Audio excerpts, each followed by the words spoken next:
school bully thought the daughter of Big Shaq would be an easy target, mocked grief, twisted silence, and turned cruelty into entertainment. But what started as a joke inside the walls of Hamilton Grove ended with a presence no one saw coming. When Big Shaq finally intervened, it wasn't fame that shook the system. It was truth. And regret. It arrived too late, and too loud. Before we deep dive into this interesting story, subscribe to our channel, and tell us where are you watching from. Share in the comments below. That post went viral, inside the school. By lunch, everyone had seen it. Some laughed, some looked away. Nia sat alone. That evening, Shaq received a voicemail. He didn't recognize the number. It was short, muffled, but it was Nia's voice. Quiet. Strained. I don't want to go back there. Not tomorrow. Not ever. That was all. Just one sentence. It shattered him. Shaquille had faced championship losses, career-ending injuries, and the slow erosion of fame. But nothing broke him like the sound of his daughter, his pride, his joy whispering defeat. He sat in his car long after listening, staring at the dashboard like it owed him an answer. His massive hands clenched the wheel, then released. This wasn't something he could fix with money or fame. It wasn't a headline he could outrun. This was personal, but he wouldn't storm the school. Wouldn't throw his weight around. No, he would watch, listen, gather, because someone had just messed with the wrong man's legacy, and not because of who he was, but because they underestimated who she was. The next morning, Nia walked into school. Her steps were just as quiet, her book still pressed against her chest. But something was different. And somewhere in a black SUV parked across the street, a father watched his daughter disappear behind the glass doors, his jaw tight, his mind already in motion. Not for revenge, but for justice, because the worst pain didn't leave bruises. But it did leave witnesses, and Big Shaq had just become one. The Monday after the post went viral, Hamilton Grove High pulsed with a strange kind of tension, the kind that simmers just below the surface, like a room filled with gas waiting for a spark. Students roamed the halls with exaggerated casualness, phones in hand, whispering in tight circles that fell silent whenever Nia O'Neal walked by.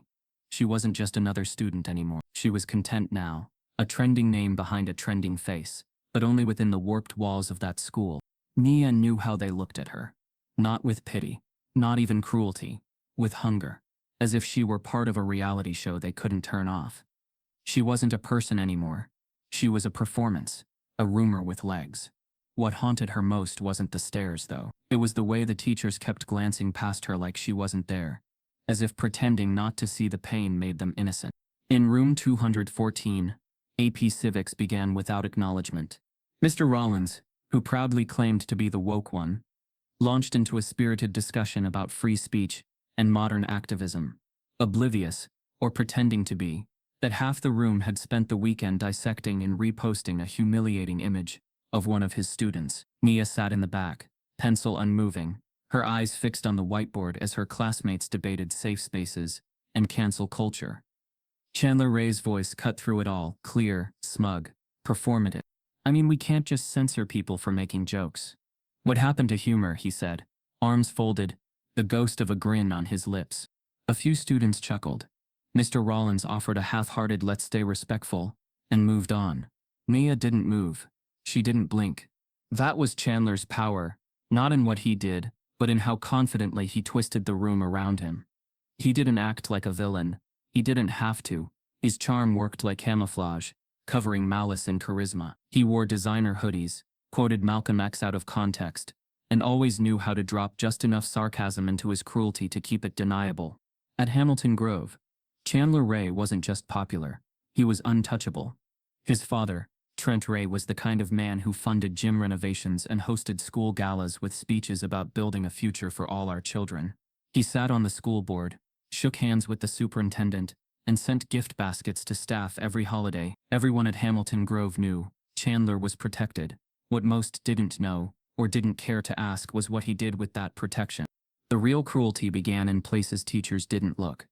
Private group chats, back hallway jokes, edits made to yearbook photos just subtle enough to avoid detection. Chandler was the maestro of discomfort. He made exclusion look like etiquette, made manipulation feel like comedy. He'd lean against lockers, glance at Nia, and say things like, "Don't worry, we all know you're not like the other ones," with a wink that dared anyone to challenge him. When Naya joined the poetry club, he sent anonymous emails mocking her verses, twisting her metaphors into punchlines. When she tried out for student council, someone created a fake campaign poster calling her Big Shaq Jr. and posted it on every bathroom stall. No name, no proof, just whispers and laughter, echoing in tiled silence. Each move was small, surgical, like paper cuts. But they stacked. They festered. And no one said a word. Because Chandler wasn't alone. His orbit included a cluster of perfectly trained accomplices, kids who never did anything bad, but always laughed at the right time. A girl named Sloane, with ice blonde hair who called Nia artsy, like it was a disease. A boy named Pierce, who sat behind her in chemistry and mimicked her voice under his breath. They never touched her, never used slurs, but their words were scalpels, and they knew exactly how to cut where no blood would show. One afternoon, Nia sat in the library, headphones in, sketching, her sanctuary. She'd learned to drown the world in graphite and charcoal, shading shadows when she couldn't name them. But that day, something shifted. A group of students entered, loud, laughing, and then quiet. Chandler stood across the room, his gaze locking onto her like he was assessing stage lighting. He walked past, dropped a printed sheet onto her desk, and kept moving. She stared at it. It was her own sketch, the one she'd posted months ago on her private art blog. A portrait of a black girl, with vines growing out of her head, roots wrapping her throat. But now it was defaced. The vines were replaced with chains. A cartoon bubble had been added to the drawing. "Help me. I can't breathe without my daddy's money." She didn't flinch. She folded the paper slowly and placed it into her backpack. But her hands trembled. There. The librarian didn't look up. No one did. The next day, Nia skipped lunch.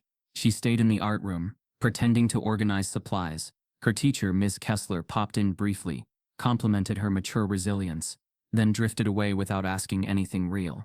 Resilience. That word again. It had become a shield for others, a way to justify neglect. By Friday, Nia had stopped raising her hand in class.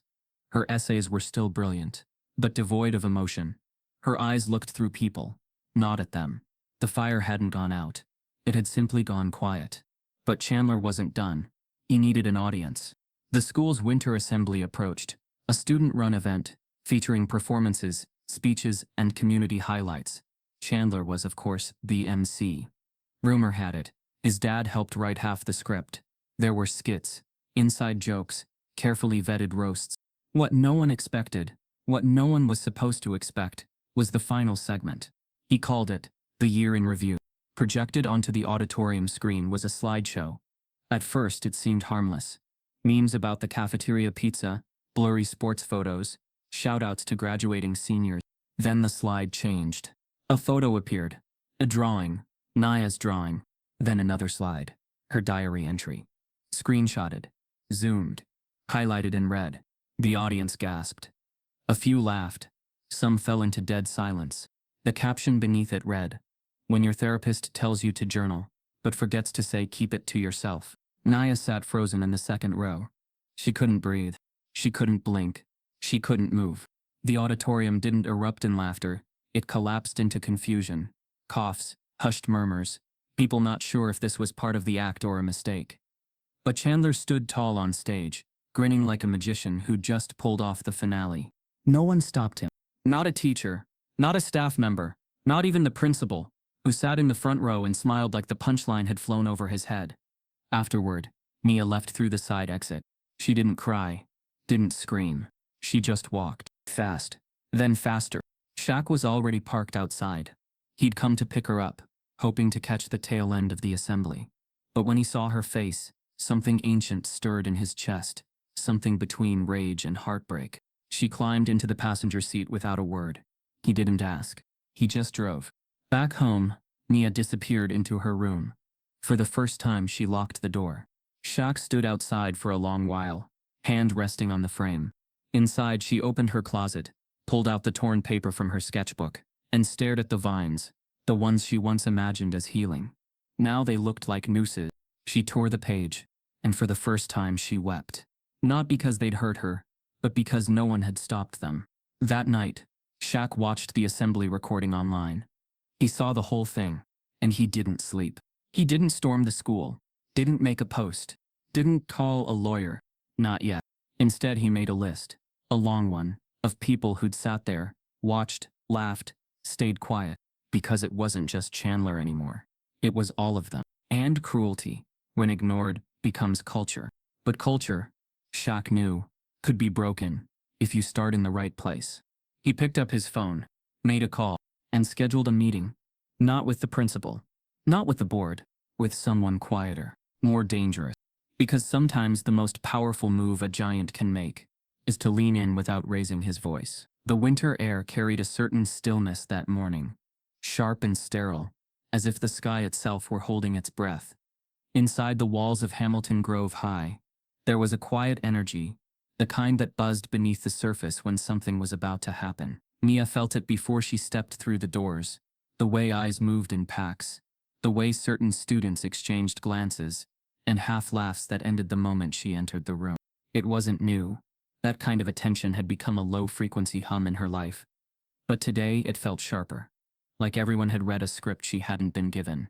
The school's annual Unity Assembly was scheduled for second period, a tradition wrapped in polished intention, meant to showcase the diversity and strength of the Hamilton Grove student body.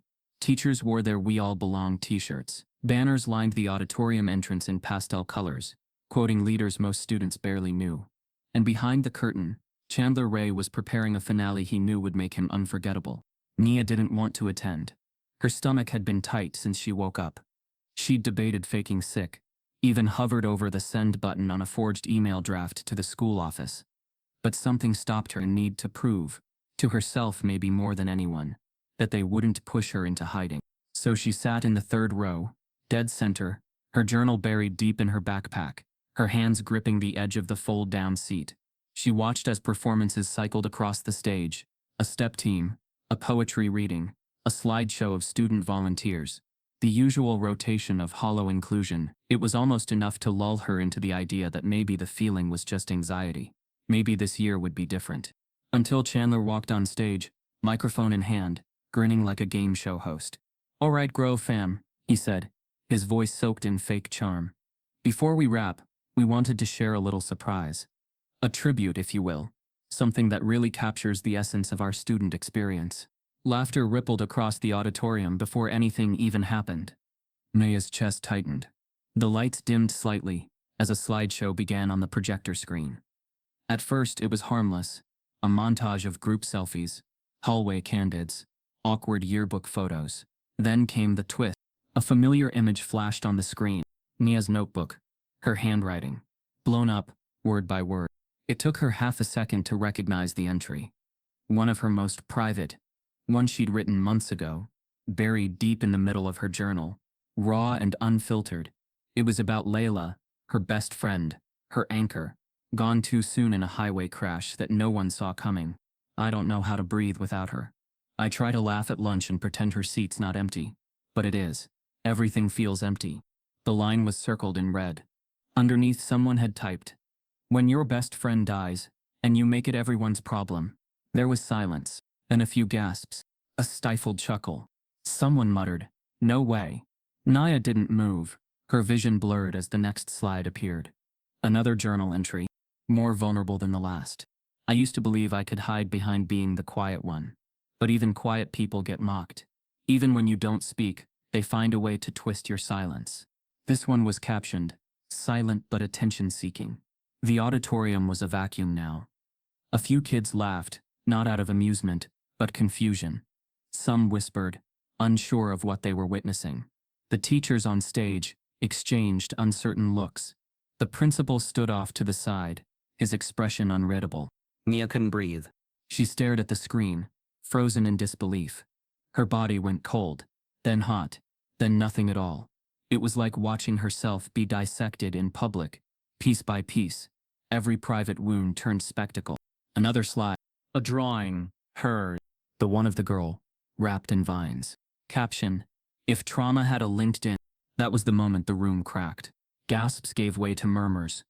A few students stood, unsure if they were supposed to walk out or wait for someone, anyone to stop it. No one moved. Not the tech crew. Not the teachers. And Chandler? He stood on the edge of the stage, watching it all unfold with the detached smugness of someone who thought he'd just made a clever joke. His smirk faltered only slightly when he scanned the audience and saw the look on Nia's face. She wasn't crying. Not yet. Her eyes were wide, glassy, but dry, her mouth slightly parted, as if a word had formed but never escaped. Then the final slide appeared. Her face. A candid shot from the hallway. No filter, mid-blink, vulnerable in its realness. The caption beneath it read, "Smile. You're on the Big Shaq show." The laughter that followed wasn't loud, just enough to sting. Nia stood, walked straight up the aisle. Her steps were steady, but her body betrayed her in small ways. The slight tremble of her hands, the way her shoulder twitched as she passed each row. She didn't look at anyone, didn't blink, just kept walking. The doors closed behind her with a soft click, and the silence she left behind was louder than anything that had been said. Outside, the sky was still that same cold blue. Her lungs ached as she gasped for air. It was like the entire building had squeezed her until there was nothing left. She made it to the bench outside the science wing before the tears came. Not dramatic sobs, not explosive rage. Just a quiet, steady unraveling tears sliding down her cheeks, like something sacred had been broken and could never be put back. Inside the auditorium, the assembly limped to a close. Someone pulled the plug on the projector. The teachers didn't address it. The principal didn't apologize. Chandler wasn't reprimanded. By the next period, the school had moved on. At least they pretended to. But Nia hadn't. At home, her silence was a wall. Shaq noticed immediately. The way she walked straight past him. The way her backpack hit the floor too hard. The way she didn't answer when he asked about her day. He waited until after dinner, until she'd retreated to her room, and knocked gently on her door. No answer. He knocked again. Still nothing. So he did what fathers sometimes have to do when words don't work. He listened. Not to what she said, but to what she didn't. He pressed his ear to the door, heard nothing but faint music. No crying, no pacing. Just silence. And that was worse. Later that night, Nia slipped into the garage, pulled out an old moving box from under the shelf, and retrieved her camera. It had dust on the lens. She hadn't used it since Layla died. But tonight, she needed it. She didn't want to speak. She wanted to show. So she set it on a tripod, hit record, and just sat there. No script, no tears, just her face. After a long pause, she finally spoke. "I never wanted to be seen. Not like this. Not through someone else's lens." She inhaled. "When you're black in a white school, you're either invisible or overexposed. I used to think staying quiet made me safe. That if I kept my head down, I could float through unnoticed. But silence doesn't protect you. It just gives them more space to speak for you." Her voice cracked, not from weakness but restraint. "I didn't cry when they mocked my drawings, or when they twisted my poems, but when they turned my grief into a joke, I felt like I disappeared." She paused, looked straight into the camera, "And I'm done disappearing." She uploaded the video that night, privately, sent it to one person. Her father. Shaq watched it twice. The second time, he didn't blink. This wasn't just bullying. This wasn't high school drama. This was cruelty wrapped in entitlement, wrapped in systemic rot.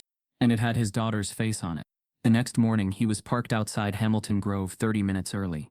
He wore no suit, no press, no entourage. Just a father, tall, silent, focused. He didn't walk into the front office. He didn't ask for a meeting. He walked the halls. Every student who passed him felt it. Not just the size, but the gravity. When he reached the auditorium, he stood center stage. Alone. Silent. Just for a moment. Then he turned and walked out. He wasn't there to scare. He was there to witness. And the school felt it. That week, the air shifted. Slowly. Someone started a petition. An anonymous Instagram account began posting student confessions. Stories of silent discrimination, casual cruelty, overlooked trauma. They weren't all about Nia, but they all started because of her. And Chandler, he smiled through it all. But it didn't reach his eyes anymore. Because something had changed. Not overnight. Not all at once. But definitively. The silence had broken. And Nia, she still walked the halls. Still kept to herself. But her steps were no longer small. They were steady. Intentional. And every time she passed a wall filled with posters about kindness and inclusion, she didn't look away. She looked through them. Because now she knew the truth. Words didn't protect you. Silence didn't save you. But telling your story, even once, even quietly, could burn through 1,000 lies. And that was just the beginning. Just things like, what made you laugh today? Or who sat with you at lunch? And when she didn't answer, he didn't push. He just left a note by her cereal bowl the next day. One read, you are not invisible. Not in this house. Another, some giants don't roar. They rise slowly. The next morning, Nia left a sticky note in return.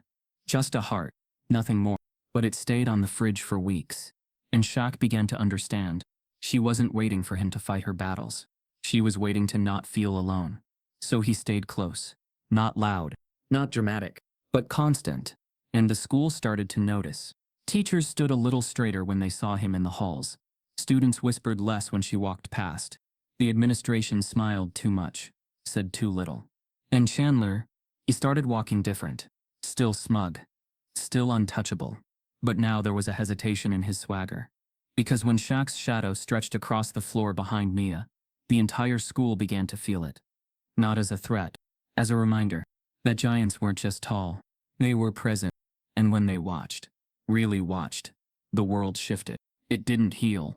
Not yet. But it cracked. And from that crack, something new began to form. A story, not of rescue, but of reckoning. And it had just begun. The notebook wasn't fancy. No leather binding or gilded edges. Just a soft matte cover, navy blue with fading corners. The kind sold in packs of 3 at any campus bookstore. But for Nia it held something sacred. Not art. Not poetry. Not grade. It held the words she never said out loud. The ones she couldn't say without falling apart. She started writing them after the assembly. Not because she thought anyone would read them, but because keeping them inside made her feel like she was drowning in her own skin. Each letter had a purpose. Each one was a release. They weren't diaries. They were confrontations. Honest, messy, unforgiving conversations she couldn't have in real life. The first one she wrote was to the school. Not a specific person. Not even the principal. Just to Hamilton Grove. It started simple. You say this school is about community, belonging, safety. But do you even know what it feels like to walk your halls and feel like prey? She paused after the first sentence. Her hand trembled. She kept going. You put up posters about kindness, inclusion, and anti-bullying. But you never say the word racism. You never say privilege. You never say that silence is a choice. And every teacher who saw me shrink and said nothing was just as loud as the ones who laughed. That letter spanned 4 pages. By the end of it, her writing was barely legible. Not because she rushed, but because her hand couldn't keep up with her fury. She folded it once, sealed it in an envelope, and tucked it behind her bookshelf. Not to send, just to exist. The next letter was to Chandler. She almost didn't write it. Not because he didn't deserve it, but because she didn't want him to exist in her head any longer than necessary. Still, there was venom that needed draining, and silence that needed to bleed out. Chandler, I'm not going to ask you why. I don't care why. You don't need a reason to do what you did. You only need silence. And the school gave you plenty. But here's the thing no one told you. Being clever isn't the same as being powerful. Power is what you lose when you rely on humiliation to feel seen. And one day, when your spotlight fades, all you'll have left is the echo of people who laughed because they were afraid not to. She folded that one roughly. No envelope, just paper creased into sharp edges, slipped inside the notebook with no ceremony. Then came the letter she didn't expect to write. The one to herself. She wrote it at 3:12 a.m., sitting in bed with the glow of her lamp barely reaching the page. The house was silent, the kind of deep silence that only came when even the memories stopped stirring. Dear me, you've always been the quiet one, and you've convinced yourself that silence equals strength. But it's okay to hurt. It's okay to scream. It's okay to say I'm not okay and not have a solution waiting in your back pocket. She blinked hard, wiped her nose, then kept going. There's a part of you that thinks maybe you're too sensitive, that maybe they're right, that maybe you made this bigger than it was. But you know better. You feel better. And you've never been crazy. You've just been surrounded by people who were too loud to hear the truth. The letter ended with a line that stayed in her head long after the ink dried. You don't need to be rescued.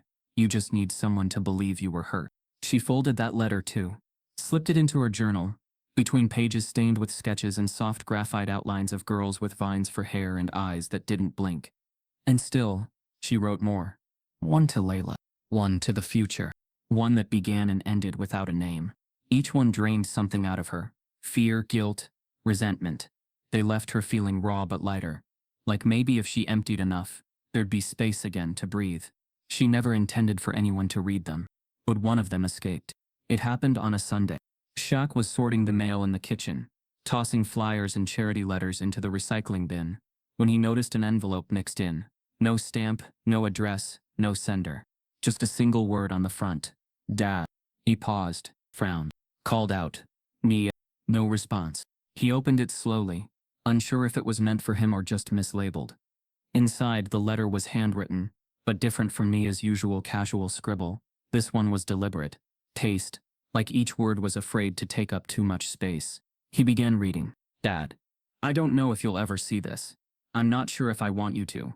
But if you're reading, it probably means I dropped the ball and let one slip." Shaq straightened in his chair, his chest already tightening. "It's hard being your daughter sometimes. Not because of you, but because of the shadow. It's so big, and people assume it protects me from everything. But shadows don't protect. They hide." He exhaled, slow and quiet. "When I was little, I used to brag that my dad could lift buildings, that you could protect me from anything. But now, I don't need you to lift anything. I just need you to notice when something's heavy. And lately, it's been heavy." She didn't describe everything, didn't name, but she didn't need to. The pain was in the spaces between the lines.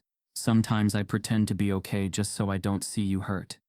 I know you want to fix things, and I love that about you. But I don't need fixing. I need you to sit with me in the silence, and not try to fill it." Shaq put the letter down, covered his face with his hand. Not from shame, from reverence. Because in all his years on stages, under lights, behind microphones, this was the most powerful thing he'd ever been handed. He didn't confront her, didn't storm into her room. Instead, he placed the letter back in the envelope, sealed it gently, and tucked it into his dresser, right next to his first NBA ring. Later that night, Mia walked into the kitchen. He was at the stove, stirring something that smelled like her favorite garlic shrimp pasta. "You cooked?" she asked, surprised. "Yeah, I figured it was time I earned my keep."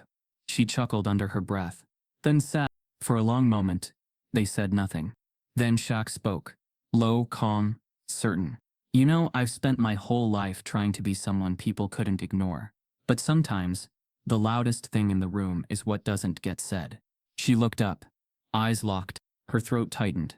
"He didn't say I read your letter. He didn't need to." She knew, and he knew she knew. That night after dinner, she didn't retreat to her room. She stayed on the couch, curled into the corner, watching an old documentary with him.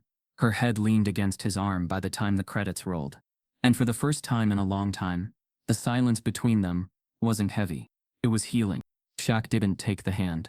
He looked at it, then up at Caro's face. "I didn't come for a meeting," he said, voice steady. "Didn't come for a conversation.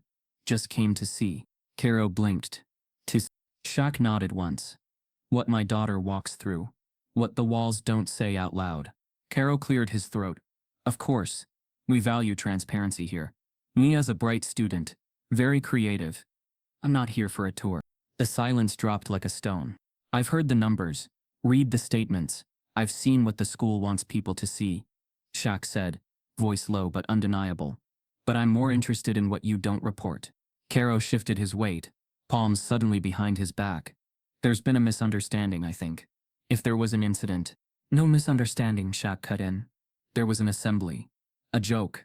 A public shaming of a grieving child. And it was allowed to happen. You watched it happen." Caro's mouth opened slightly, closed again. "We're looking into that," he managed.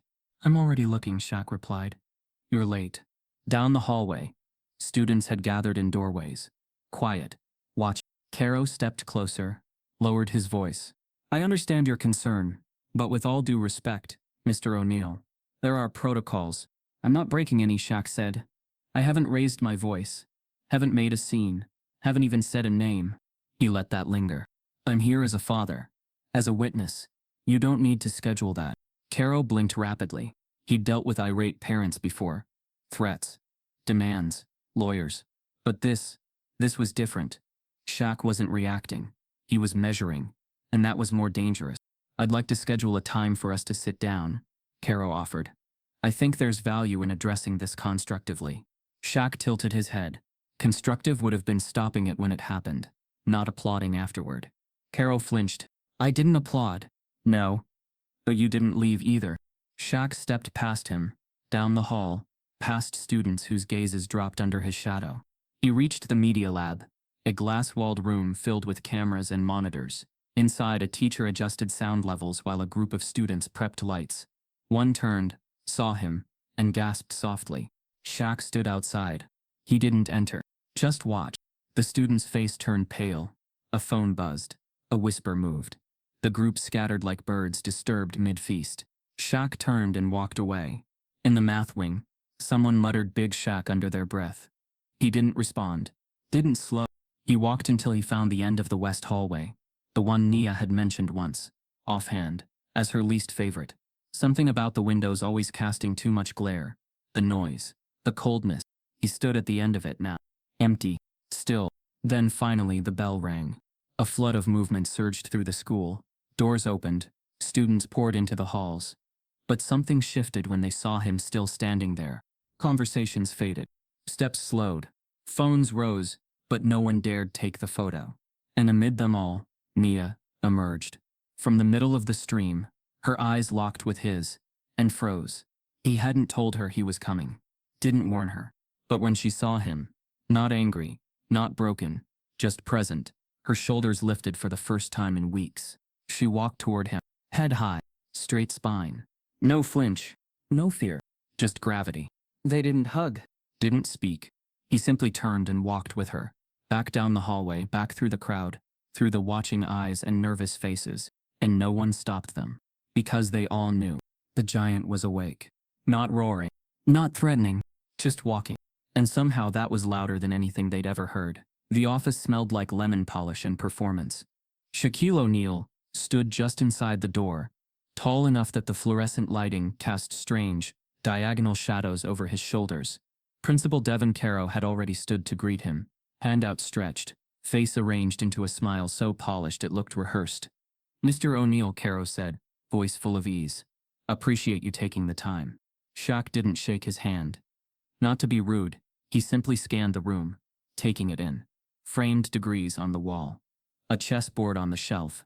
A photo of Caro with state legislators at a ribbon-cutting ceremony. Pride masked as neutrality. Shaq said. Caro followed.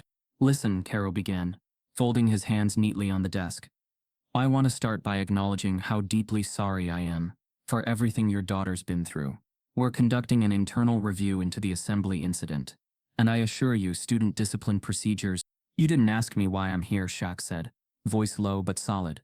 Caro blinked. Well, I assumed. Shaq leaned back. Let's not assume. Not today. A pause. Caro's smile thinned but didn't vanish. Of course. Then I'm listening. Shaq glanced toward the wall of accolades. I've been listening to my daughter. To what doesn't get said in your classrooms. What echoes down your halls. Caro tilted his head, playing patient. Are you referring to the video? No. I'm referring to the silence after it. Caro hesitated. Just a flicker before recovering. We take bullying very seriously, Mr. O'Neal. That's not what this is. Another pause. Another shift. Caro's tone lowered a register. Not angry. Controlled. Then maybe you can clarify. Shaq nodded slowly. Tell me, how many teachers at this school are trained in racial bias recognition? Caro blinked. I am not sure of the specific number. How many black faculty members do you employ? I'd have to look at the update. How many disciplinary actions were filed last year against students of color, compared to white students? That one landed. Caro's smile froze. Still intact, but hollow now. Mr. O'Neal, I understand where this line of questioning is going, but I assure you Hamilton Grove doesn't tolerate discrimination. We have equity policies in place. Equity on paper, Shaq said, his voice like a closing door, but not in practice. Caro shifted, ever so slightly, and finally allowed his smile to fade. With all due respect, this school serves a broad demographic. We celebrate diversity, and I believe it's unfair to reduce the situation with Nia to a racial narrative. Shaq's eyes narrowed, just enough to make Caro sit straighter. She was targeted, her grief made public, her privacy shattered in front of the entire school. and not one teacher walked off that stage. "We're reviewing the assembly procedures," Caro replied quickly. Shaq leaned forward now, elbows on his knees, calm, unblinking. "You keep using that word. Reviewing. Like it means something." Caro's jaw tightened. "Mr. O'Neal, respectfully, we are doing everything within district protocol. You have to understand, these events, while unfortunate, can sometimes be misinterpreted. Teenagers push boundaries." Boundaries. Shaq's voice had dropped, nearly a whisper. "She wasn't hazed, Caro. She was humiliated. The difference matters." The principal folded his hands again, pressing fingertips together like he was balancing something fragile. "Let me be transparent. Chandler Ray is the son of a board member. He's academically gifted, has no prior offenses. It's not as simple as saying he's the villain and moving on." Shaq nodded once, slowly. "So you're saying it's complicated?" "I'm saying it's nuanced." Shaq let out the softest exhale. "It's always nuanced when the kid has money." Caro flinched. Shaq stood. The silence grew thick again. Caro stood too, but with hesitation. "You're trying," Shaq said, "to frame this as a case of unfortunate optics." Caro stayed still. "But this isn't about one kid with a microphone." Shaq continued. "It's about a culture that let him believe he could weaponize someone else's pain and get applauded for it." Caro's eyes dropped briefly. Not guilt, but calculation. A mental pivot. "We've begun scheduling inclusivity seminars, training modules, things to ensure an event like this doesn't happen again." "Did you ask Nia to be part of that planning?" "She hasn't come forward directly." Shaq's laugh was dry, cold. "She doesn't owe you her wounds to qualify as harmed." Caro straightened. "If she wanted a platform to speak." "She had a platform," Shaq snapped. It was ripped from her hands and twisted into a punchline. A beat. The air shifted again. Shaq didn't yell, but his presence filled the room like thunder too far away to ignore. Caro looked up, finally shedding his performative warmth. "What is it you want, Mr. O'Neal?" Shaq didn't answer right away. He walked to the bookshelf, running a finger along the edge of a perfectly lined stack of policy manuals. "I want to know how many other kids came before her. Kids who didn't have a father big enough to fill your lobby. Kids you didn't take meetings for." Caro said nothing. "And I want to know how many of them you silenced with your smile." The silence cracked again, not outwardly, but inside the man across from him. Caro sat back down. He no longer pretended to be in control. Shaq turned, meeting his eyes. "I'm not here for revenge. Not here for press. Not even for an apology." He took a breath. "I'm here to remind you that giants walk quietly, until they don't." He left without another word. Caro remained seated, staring at his reflection in the dark glass of the window, watching as the shadow of a name bigger than his school walked away. Outside, students watched Shaq step out into the sun, his silhouette stretching across the courtyard. Whispers followed him again. But this time they weren't rumors. They were warnings. Something was shifting. And it started at the top. The name Trent Ray hadn't meant much to Shaq. The first time he heard it. It had come up briefly, tucked into a PTA newsletter, and buried inside the fine print of a school fundraising gala flyer. A donor, a pillar of the community, a man who gave generously and smiled for the camera with practiced warmth. Nothing remarkable on the surface. But now the name hung in Shaq's mind like a loaded question. After that meeting with Caro, something sat wrong in his chest. Not just the evasive answers, not just the spin, but the way the principal flinched when Chandler's name came up. It wasn't fear. It was protocol. Like he'd been trained not to touch it. Like Chandler was covered in something invisible, something designed to make consequences slide off. Shaq had seen that look before. In boardrooms. In contracts. In coaches' eyes when a star player did something ugly, and no one wanted to deal with the fallout. It was the look of protection, the quiet kind that didn't come from truth but from infrastructure. He started digging. Not online. Online. Everything was manicured. The school's website listed Trent Ray as Community Partner Liaison, a title that meant nothing and everything at the same time. No bio, no direct quote, just a photo: silver hair, perfect teeth, tailored navy suit. Beside him, Chandler, arms crossed, the same smirk frozen mid-rise. Shaq called someone he trusted, a journalist friend, who owed him a favor and specialized in tracing educational corruption. Within 24 hours, the first cracks surfaced. Trent Ray had been on the Hamilton Grove School Board for 8 years. He wasn't elected. He was appointed backed by a super PAC tied to suburban education reform, a quiet lobbying effort cloaked in parent advocacy. He'd authored a dozen district-wide behavioral alignment policies that made it easier to expel disruptive students with emotional patterns, policies that quietly increased surveillance in lower-income schools, but avoided language that might raise red flags. And more importantly, Trent Ray was responsible for the committee that approved discretionary scholarship nominations, the ones that had gone disproportionately to white students with well-rounded profiles and family stability. The same man whose son had stood on stage and humiliated a black girl in front of 600 people. It wasn't just about Chandler anymore. It never had been. Shaq leaned back in his chair, scanning the report his friend had sent over. His eyes didn't move fast. He wasn't reading to skim. He was reading to see. There was a list of policy sponsors, names linked to Trent, other board members, administrators, parents with deep roots and deeper pockets, and woven through the lines of emails and archived newsletters was one common thread: influence without accountability. Shaq opened a new document. He started writing names, timelines, incidents. He went back through Nia's old papers, notes she'd scribbled on the margins, things she'd said in passing months ago that had seemed small at the time. A classmate who left suddenly without explanation.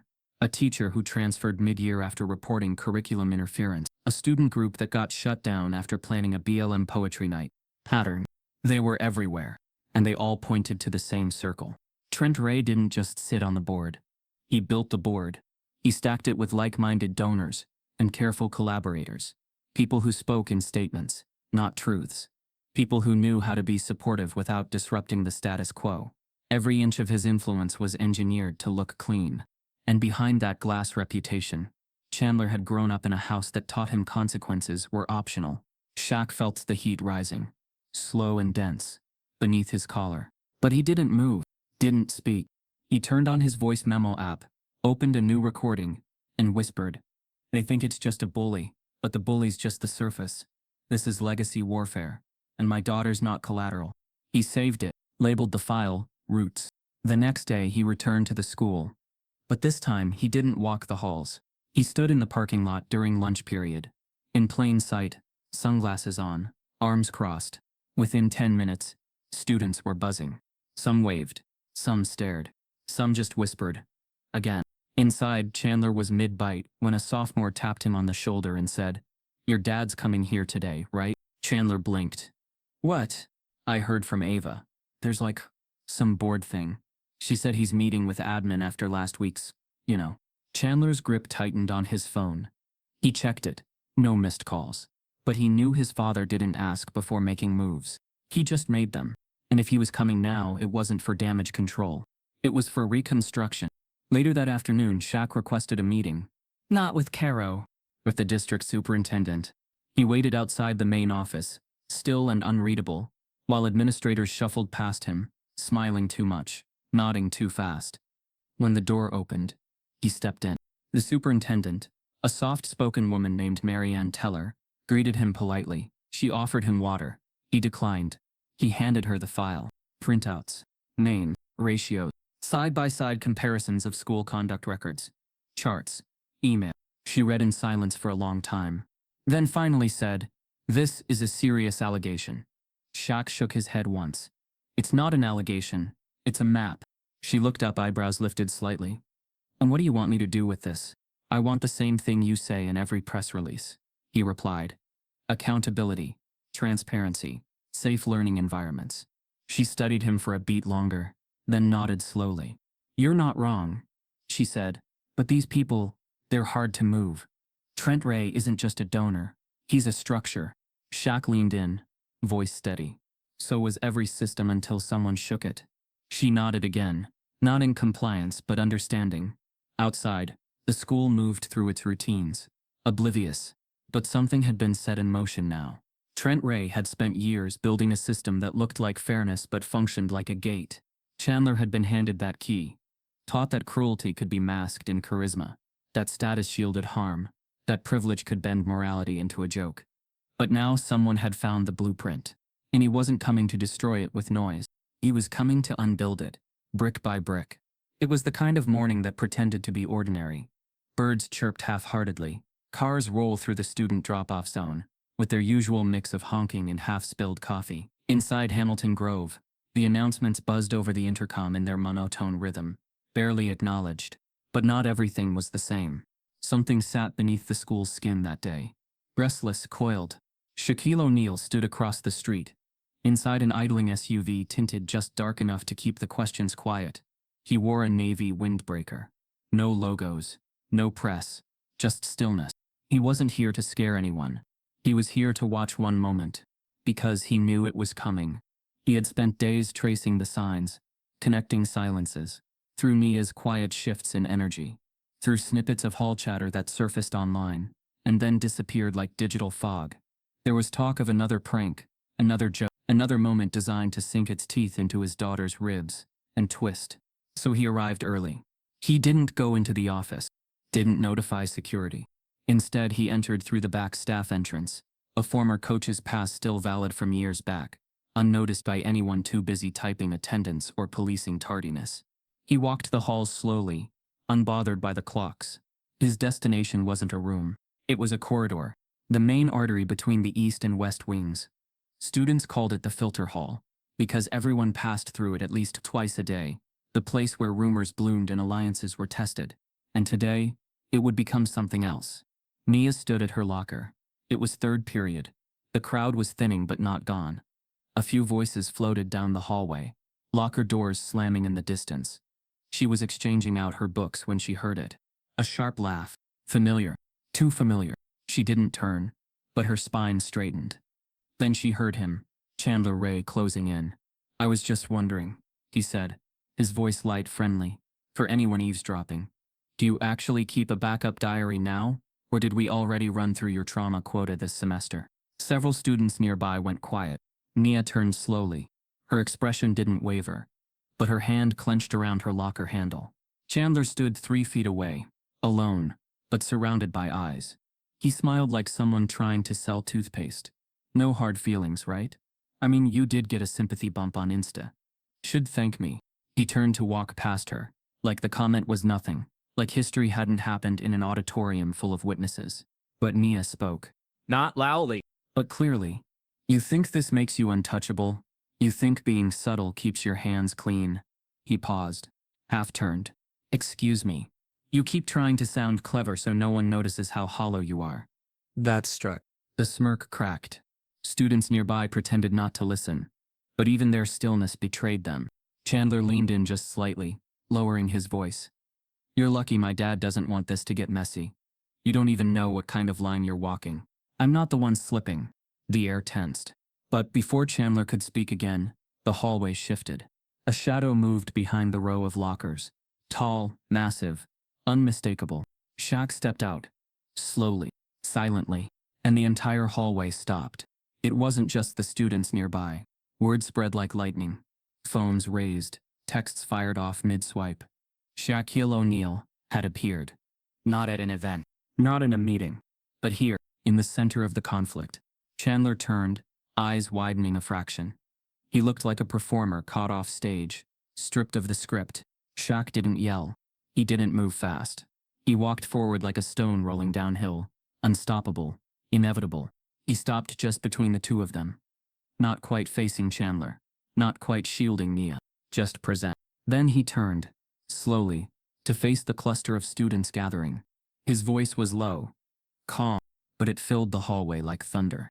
"You know, a long time ago, someone told me the loudest people in the room are usually the ones trying the hardest not to be seen." Silent. Every student was still now. Shaq didn't look at Chandler. Not directly. He kept speaking. "Being loud doesn't always mean yelling. Sometimes, it's sarcasm. Sometimes, it's a joke that hides cruelty. Sometimes, it's making someone else feel small so you don't have to deal with how empty you feel inside." Chandler shifted, trying to brush it off with a scoff. Is this supposed to be Shaq looked at him now, not angry. measured? "You talk like someone who's been protected from truth his whole life. Like someone who thinks consequences are for other people." More silence. Phones were still recording, but hands were shaking now. "Let me tell you something," Shaq continued. "I've lost games, big ones, but I've never lost my name. And what you do, what you choose to do to other people, that becomes your name long after the applause dies. He looked down the hall to the teachers standing at the corners, pretending to monitor but not intervene. This hallway remembers. It remembers every laugh, every silence, every person who stood by when they should have stepped up. He turned to Chandler, eyes steady. You're not the story here. You're just the echo of one. A loud, sad echo. Chandler's mouth opened, closed. There was no response. Because what do you say when someone shines a light on a truth you've only ever seen in shadows? Shaq turned to Nia then. He didn't speak, just nodded once. Solid. Proud. The kind of nod that told her she was not alone, and never had been. She exhaled, and smiled. Not for the crowd, for herself. Shaq took one step back, then another, and began walking down the hallway. No applause, no drama, just the silence of realization trailing behind him. Chandler didn't move. Nia didn't flinch. In the hallway, he heard everything. Shaq didn't call a press conference. He didn't file a lawsuit. Didn't sit across from high-paid attorneys or demand televised apologies. He did something quieter, something louder. He told the truth. It started with a chair, a phone camera, and the kind of silence that could only come after a storm. The background wasn't staged. No awards on the wall, no trophies behind him. Just a plain room, neutral light, stillness. He sat down, stared at the lens, and pressed record. Then he breathed, deeply, and began. I'm not here as a celebrity, not as an athlete, not even as a public figure. He paused. I'm here as a father. Those 5 words cut through everything. The internet, famously impatient, stopped scrolling. Shaq didn't perform. He spoke like someone unpacking something heavy. Not to convince, to reveal.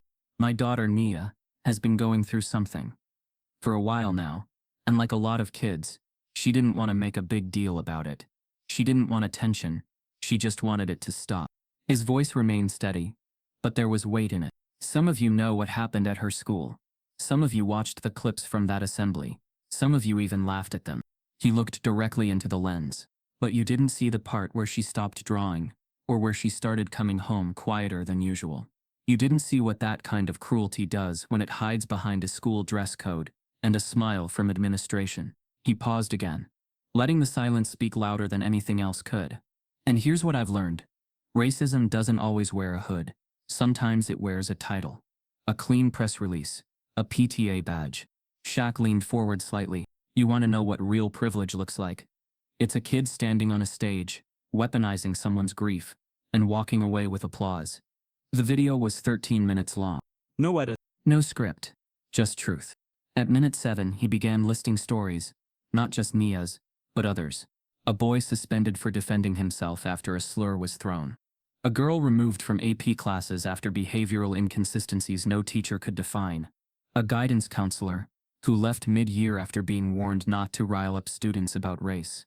He didn't name the school outright. He didn't have to. The internet did that within 24 hours. The clip exploded. Tens of thousands of views in hours. Then millions. People reposted it with captions like, "This is how you use a platform," and Shaq just dropped the realest 13 minutes on the internet. News anchors called it unexpected, raw, brilliantly restrained. But what made it powerful wasn't the celebrity. It was the calm. It was watching a giant speak like a father with nothing left to protect except the truth. Within 48 hours, Justice Fornia was trending on every platform. Journalists began digging. Old alumni came forward. Anonymous former staff emailed exposés to local reporters. A former Hamilton Grove teacher tweeted a now viral thread. I was asked to revise disciplinary language so that it didn't imply bias. I left that job with a stomach ulcer and an NDA. More followed. A mother from a neighboring district wrote, Trent Ray denied my son's scholarship application because we didn't attend his fundraiser. I didn't speak up because I didn't think it mattered. It matters now. The walls around the school's image began to crack, then collapse. Trent Ray, once the unshakable board member, with polished speeches and polished shoes, found himself dodging camera crews outside his law office. His name had been kept off official headlines for years, but now it was everywhere, not as a visionary, but as the architect of silence. When reporters approached, he gave the same line 3 times. I support all students equally. This narrative is misinformed. But the narrative didn't stop. It evolved. Clips from Chandler's prior behavior surfaced. A past podcast appearance where he joked about therapied out Gen Z kids. A deleted TikTok caption mocking performative grieving. Screenshots from private group chats leaked. Nothing criminal, but everything revealing. Shaq didn't respond publicly again. He didn't need to. The story had momentum now. It lived beyond him. The school board released a vague statement about prioritizing equity and engaging outside evaluators to ensure student safety. But students weren't buying it. Not anymore. Posters began appearing on hallway walls. This school values reputation more than truth. One was taped outside Principal Caro's office. Performative concern doesn't protect students. Chandler stopped coming to school for a week. When he returned, he didn't strut. Didn't speak much. He walked the halls differently now, like someone unsure if the ground beneath him would hold. In Trent, he called an emergency board meeting. Privately. No press. But someone leaked the minutes. It was revealed that 3 staff members had filed internal complaints about his influence over disciplinary decisions in the past year alone. Each had been quietly ignored. Now they weren't. Shaq sat at home, watching the fallout unfold on a muted screen. He didn't cheer, didn't smile. He simply looked at Nia across the room, drawing again, finally head bowed over her sketch pad, and let out a quiet breath. Because this wasn't revenge. It was relief. Truth had done what force never could. It echoed, and it kept echoing. The office door closed harder than it should have. Inside, Principal Devon Caro sat with his hands folded too tightly, a crease forming between his brows. Across the table, Chandler Ray slouched in the chair, jaw clenched, eyes darting, not in fear but in calculation. His father stood behind him, arms crossed, suit immaculate. The silence between the 3 men wasn't tense. It was surgical, controlled, until Caro finally spoke. We've reviewed the findings. Trent Ray offered a hollow smile. Findings from where exactly? From the internal audit conducted by the district's equity office, Caro replied. The investigation extended into digital records, personal correspondence between students and staff, and anonymous submissions from current and former Hamilton Grove students. Trent's smile didn't falter, but his eyes sharpened. Anonymous stories? That's the bar now? We also reviewed direct screenshots, email logs, metadata. Caro shifted. Mr. Ray, this isn't about interpretation anymore. He turned the monitor around. On the screen were 2 emails, both from Chandler's school account, both sent to friends. One referred to a classmate with a mobility condition as fun to watch when she runs late. The other made light of Suicide Prevention Week. That assembly was great. Next time I'll fake depress my way into extra credit. Chandler didn't blink, but his silence deepened. Caro continued. We also uncovered private group chats hosted on off-campus messaging apps. In these conversations, Chandler repeatedly used demeaning language, including about staff. One in particular stood out. He clicked. Another screenshot appeared. Chandler, they'll never touch me. My dad's basically king here. Next message, let 'em whine. Their tears are the price of privilege. A long pause filled the room. Trent leaned in. This is out of context.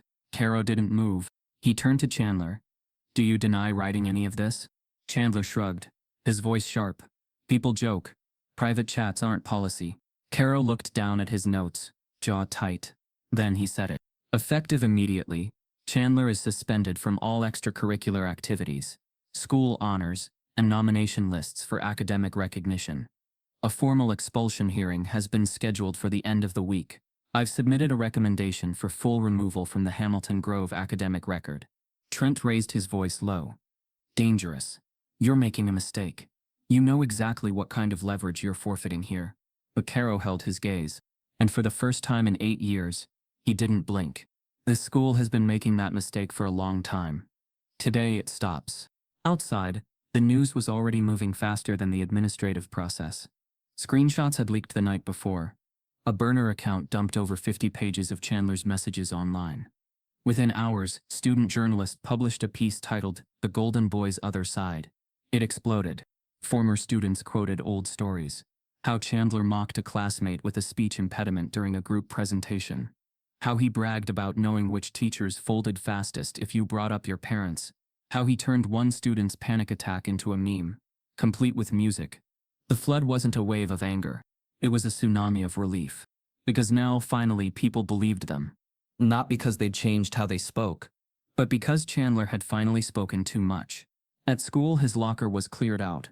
Quietly, efficiently. No announcements were made, but everyone noticed. In the hallways, they were different now. Louder in some ways, softer in others. Mia passed through them with a new stillness, not born from fear this time, but from clarity. She didn't smile, didn't gloat, but she no longer flinched at shadows. She stood longer at her locker. She spoke more in class. She met eyes she used to avoid. One afternoon, she found a note slipped into her sketchbook. No name, just 2 words, "Thank you." She folded it carefully and slid it into her pocket. Justice didn't always come with a gavel or a headline. Sometimes it came in whispers. The Ray family's silence, however, was deafening. Trent Ray withdrew from 3 board committees in the span of 10 days. He canceled a pending district-wide infrastructure initiative. His annual education gala, once attended by senators and CEOs, was postponed indefinitely. At home, Chandler vanished from social media. His previous posts scrubbed, comments disabled, bios rewritten. But the internet never forgets, and neither do the students. Shaq watched it unfold without speaking publicly again. He didn't need to. The fall had begun, not because he'd pushed it, but because the weight of what Chandler had built on arrogance and entitlement could no longer hold.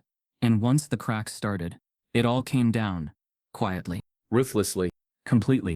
He sat perfectly still, arms folded, eyes locked on his daughter, the shine of unshed tears catching in the corners. "But here's what I know now," she continued. "I am not what happened to me. I am not the whisper behind the joke. I am not the silence of teachers who looked away, or the smile of those who let it happen. A beat. I am the girl who survived it.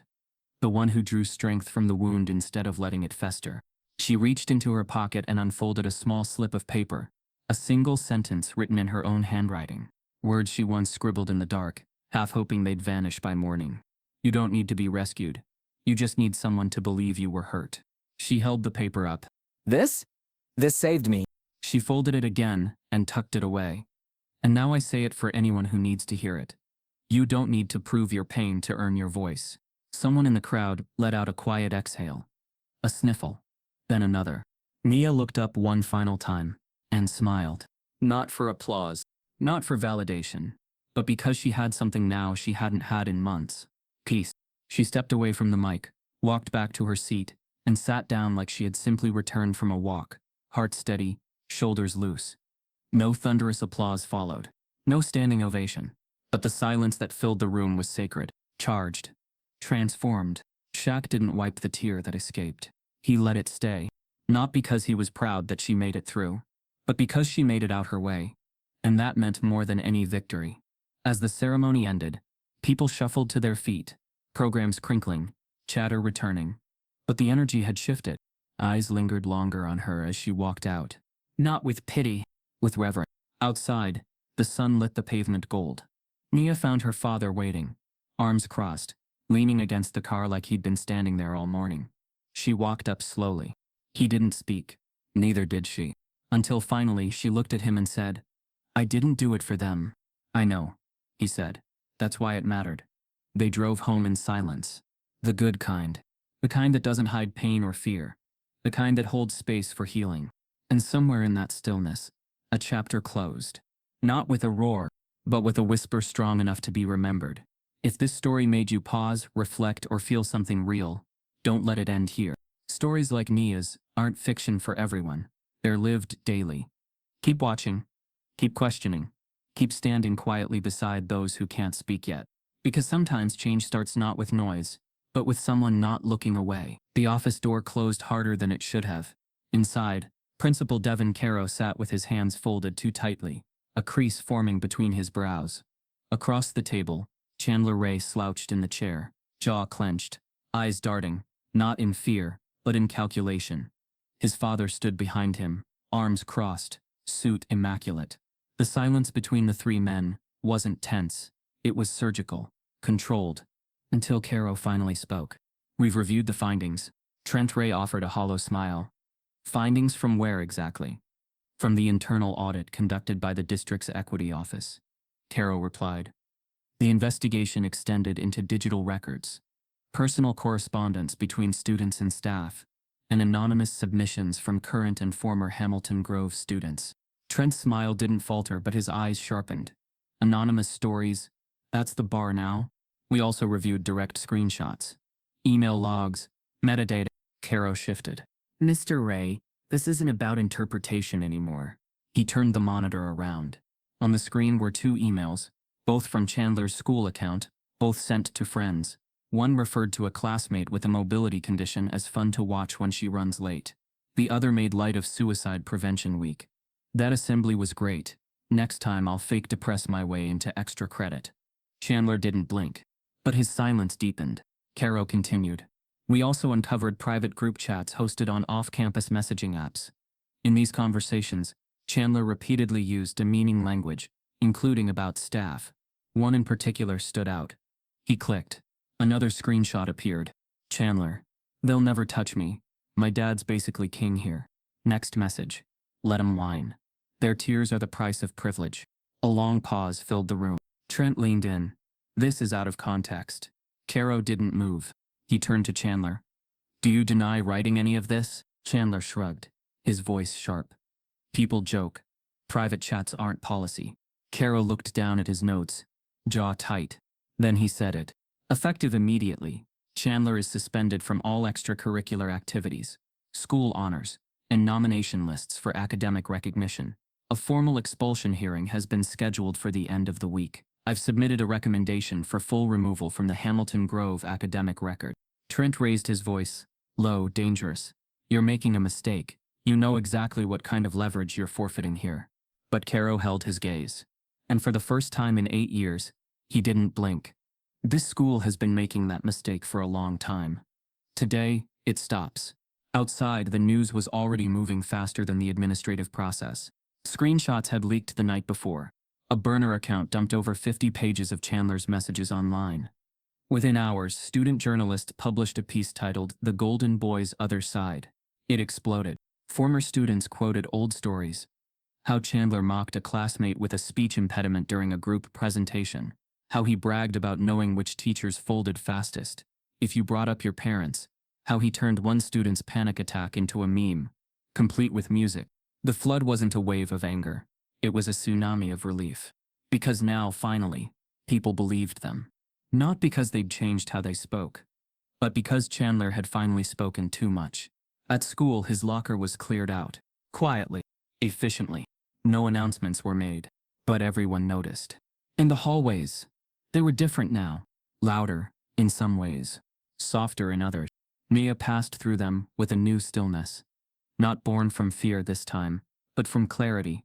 She didn't smile, didn't gloat, but she no longer flinched at shadows. She stood longer at her locker. She spoke more in class. She met eyes she used to avoid. One afternoon, she found a note slipped into her sketchbook. No name, just 2 words. Thank you. She folded it carefully and slid it into her pocket. Justice didn't always come with a gavel or a headline. Sometimes it came in whispers. The Ray family's silence, however, was deafening. Trent Ray withdrew from 3 board committees in the span of 10 days. He canceled a pending district-wide infrastructure initiative. His annual education gala, once attended by senators and CEOs, was postponed indefinitely. At home, Chandler vanished from social media. His previous posts scrubbed, comments disabled, bios rewritten. But the internet never forgets. And neither do the students. Shaq watched it unfold, without speaking publicly again. He didn't need to. The fall had begun. Not because he'd pushed it, but because the weight of what Chandler had built on arrogance and entitlement could no longer hold. And once the cracks started, it all came down, quietly, ruthlessly, completely. The auditorium looked the same as it always had. Same stage, same curtains, same awkward lighting that never quite found the right angle. Rows of chairs filled with proud families, camera phones ready, and the air thick with the nervous buzz of future plans, college dreams, and borrowed gowns that didn't quite fit. But for Nia O'Neal, the room didn't feel the same. It felt earned. The seat where she sat wasn't front row, wasn't beside the valedictorian. It was somewhere in the middle, not hidden, but not highlighted either, and that was how she wanted it. She hadn't come here to be seen. She'd come here to speak. Her name wasn't listed on the program. No one announced she'd be taking the stage. But when the final student speaker finished and applause began to fade, Nia stood calmly. She walked toward the front, not with nerves, not with arrogance, but with a quiet certainty that made heads turn before she even reached the podium. The MC glanced toward the side of the stage, confused. A teacher stepped forward, unsure whether to intervene. But the principal, seated offstage with a stiff spine, simply nodded once, the kind of nod that said, "Let this happen." Nia adjusted the mic. Her hands didn't shake. She looked out at the crowd, hundreds of faces blurred by lights and distance. But her gaze didn't search for anyone. She already knew who was watching. Then she spoke. "I'm not valedictorian. I didn't win awards. My name wasn't printed in gold." She paused. Not for effect, but to breathe. "But I lived through this place, and I learned something that can't be measured by GPS. The room quieted. Phones lowered. This wasn't a speech. It was something else. I learned that sometimes, silence isn't safety. It's survival. That some of us grow up thinking the less space we take up, the easier it'll be to exist." A ripple moved through the audience. Subtle, emotional. "I used to think strength was keeping things to myself. That if I stayed quiet, the world would treat me gently. But the truth is, silence invites shadows. And I've lived long enough in the dark." Her voice didn't rise. It didn't need to. She spoke with the calm of someone who'd already done the screaming inside. "You all saw me, every day, in the halls, at lunch, in classrooms. You saw me, but some of you didn't really look. Not until it was too late." She let that sit. Not accusatory, just honest. "There were days when I wanted to disappear, when laughter wasn't a sound, but a weapon, when words were twisted until they broke me." She looked toward the back row, her eyes catching just a flicker of light, a silhouette broad and still, and unmistakable. Shaq. He sat perfectly still, arms folded, eyes locked on his daughter, the shine of unshed tears catching in the corners. "But here's what I know now," she continued. "I am not what happened to me. I am not the whisper behind the joke. I am not the silence of teachers who looked away, or the smile of those who let it happen. A beat. I am the girl who survived it, the one who drew strength from the wound, instead of letting it fester." She reached into her pocket and unfolded a small slip of paper, a single sentence written in her own handwriting. Words she once scribbled in the dark, half hoping they'd vanish by morning. "You don't need to be rescued. You just need someone to believe you were hurt." She held the paper up. This saved me." She folded it again and tucked it away. "And now I say it for anyone who needs to hear it. You don't need to prove your pain to earn your voice." Someone in the crowd let out a quiet exhale. A sniffle, then another. Nia looked up one final time and smiled. Not for applause, not for validation, but because she had something now she hadn't had in months. Peace. She stepped away from the mic, walked back to her seat, and sat down like she had simply returned from a walk. Heart steady, shoulders loose. No thunderous applause followed. No standing ovation. But the silence that filled the room was sacred. Charged. Transformed. Shaq didn't wipe the tear that escaped. He let it stay. Not because he was proud that she made it through. But because she made it out her way. And that meant more than any victory. As the ceremony ended, people shuffled to their feet, programs crinkling, chatter returning. But the energy had shifted. Eyes lingered longer on her as she walked out. Not with pity, with reverence. Outside, the sun lit the pavement gold. Nia found her father waiting, arms crossed, leaning against the car like he'd been standing there all morning. She walked up slowly. He didn't speak, neither did she, until finally she looked at him and said, "I didn't do it for them." "I know," he said. "That's why it mattered." They drove home in silence. The good kind. The kind that doesn't hide pain or fear. The kind that holds space for healing. And somewhere in that stillness, a chapter closed. Not with a roar, but with a whisper strong enough to be remembered. If this story made you pause, reflect, or feel something real, don't let it end here. Stories like Nia's aren't fiction for everyone. They're lived daily. Keep watching. Keep questioning. Keep standing quietly beside those who can't speak yet. Because sometimes change starts not with noise, but with someone not looking away.